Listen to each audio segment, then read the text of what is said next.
Good morning.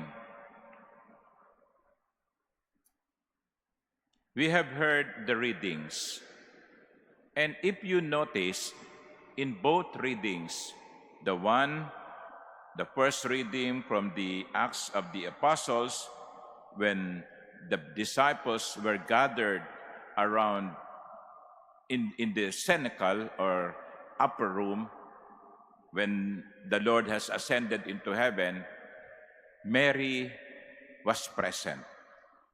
Mary, the mother of Jesus, was there with the disciples after the ascension. And then on the cross, we are brought back to the scene of Golgotha, beneath the cross, when many of the disciples of Jesus had abandoned him at the time that he needed them most.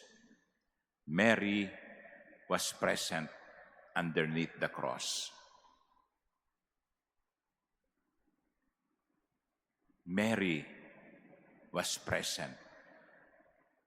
And you know, if you analyze the several apparitions of Our Lady in our time, at Lourdes, at Fatima, in La Salette, one message is being given to us.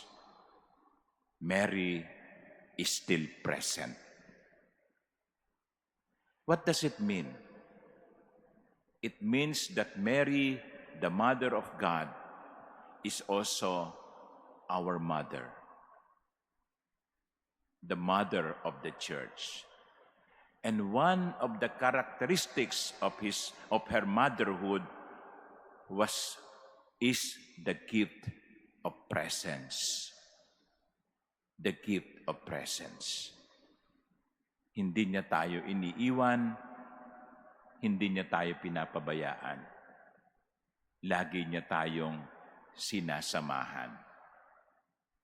Kaya nga tayo nagpapasalamat sa araw na ito sapagkat sa pagdiriwang natin ng kanyang kapistahan bilang ina ng simbahan, ipinagugunita sa atin na meron tayong isang ina na binabantayan tayo, inaalagaan, ginagabayan.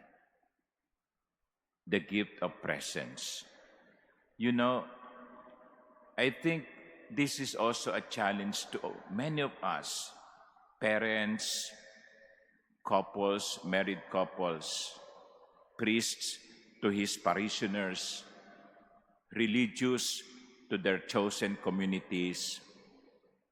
It is very important that we do not forget the value of presence. Because sometimes children, for example, are complaining, my father does not have time for me, or my mother does not have time for me. Hindi ko na sila makausap, hindi ko na sila makita.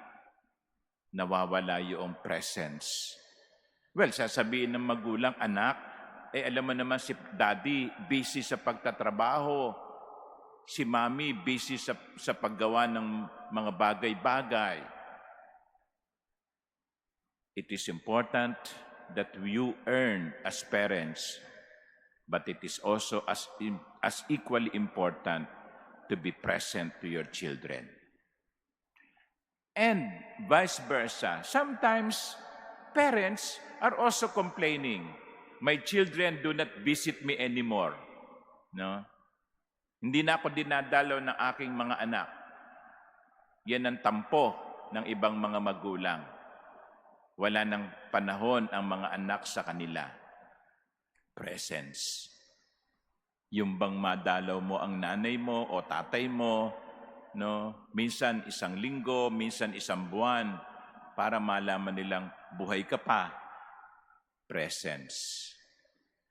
Mary was present and is present in very important milestones of the Church. Hopefully, we too will always be present to important milestones in our loved ones' lives. Gift of presence. Wala namang bayad yun eh. Wala namang bayad. Hindi tayo gagastos.